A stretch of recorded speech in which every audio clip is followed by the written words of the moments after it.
you split from Elvis and you get divorced from Elvis, but you have this little girl, Lisa Marie, and she's your child that you have with Elvis, his only child. What was that relationship like after the divorce between the three of you, would you say? Well, because when I left, he adored her, and I never wanted to take that away from him. So I made arrangements that on Christmas or holidays or Easter, it was a point that I would send her to Graceland. Of course, the nannies was there with her. I would bring her there. That he had time alone with her. So even in Las Vegas, the same thing. I wanted them, to be close, which they were. And was he a good father despite all the problems he was having? He was as good a father as he could be. He was never around children, and it was, growing up. So he really, honestly, when she was smaller, he didn't quite know what to do with her. But as she got a little bit older and then she could travel, to visit him and be with him for at least 2 weeks, when there was Christmas or Easter or something, then he became closer to her. His death was something that shook the entire world, but for you and your daughter, it must have been a particularly seismic, shocking moment. Devastating to get a call. Absolutely devastating. I had just talked to him the night before, actually. And no, 2 nights before. And to get that call, Joe Esposito actually called me and said, Cilla, Elvis is dead. And he was already emotional, and I just yelled, I thought he was kidding. You just never imagine that. We would joke around all the time.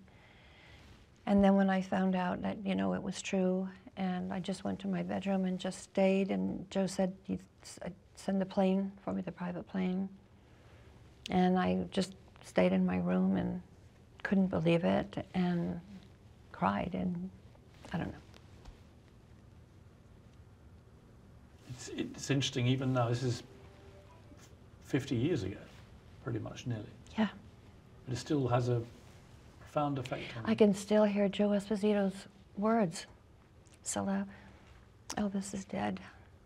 And that was like, I just couldn't imagine him ever, especially, his age and all, being still so young and wanting to do so much and had so much planned, and not having him, not talking to him, not having him be the father of our child. And what, my big fear was Lisa, and how do I tell her? And she was only 9 at the time. I have a daughter of 11, and I can't imagine a harder conversation to have. Right. How did you tell her?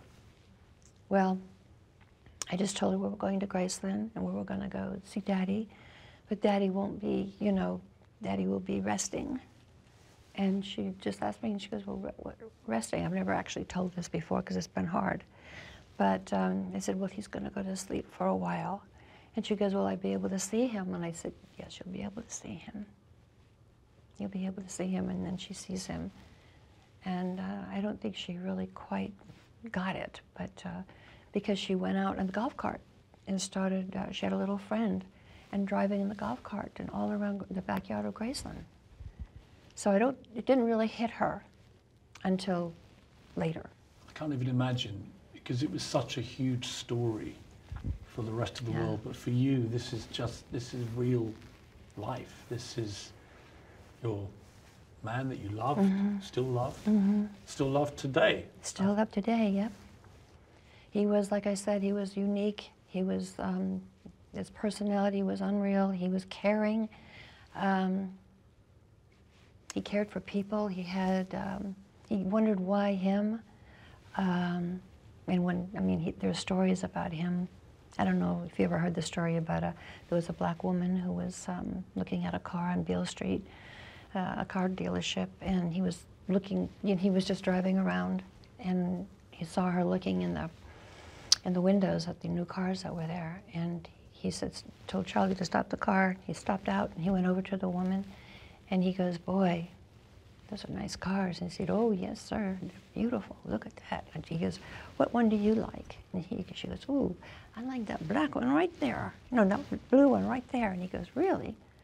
Yeah, I kind of like that too. So then he takes her in and they go in, see the car. And he says, what do you think? Oh, that's a beautiful car. You'll be good in that car, right? He goes, well, just a minute. He goes and gets the salesman and says, give me the keys to that car. I'm getting it. And he gives the keys to her. And that was a beautiful blue Cadillac, brand new. That's him. That's what he would do.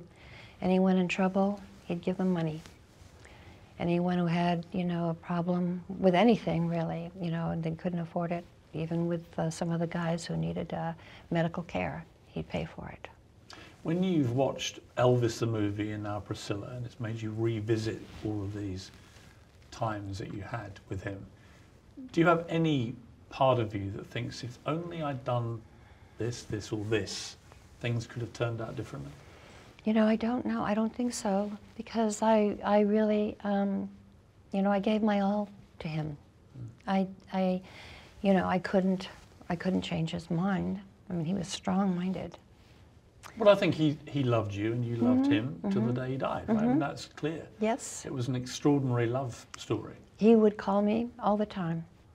And it was so funny because whoever he was with, he would usually go into his bathroom to make the phone calls. Do you remember your last conversation with him? My last conversation, yes, was when Lisa was coming home, that she needed to come home because school was starting. And Lisa was there during that time. Yeah. That was it. It's very, I mean, it's very poignant for me to talk to you, who's, in the end, you're a woman that had this extraordinary life and had this extraordinary relationship with this man. But here we are, I think he died in 1977, and here we are in 2023. And I can see the effect he still has on you, just on a personal, human level. Yeah. There's nothing tabloid or anything about this. This was a real, visceral love affair between you. I miss him. I miss him very much. Yeah. I miss his words. I miss his love. I miss his laugh. I miss his energy.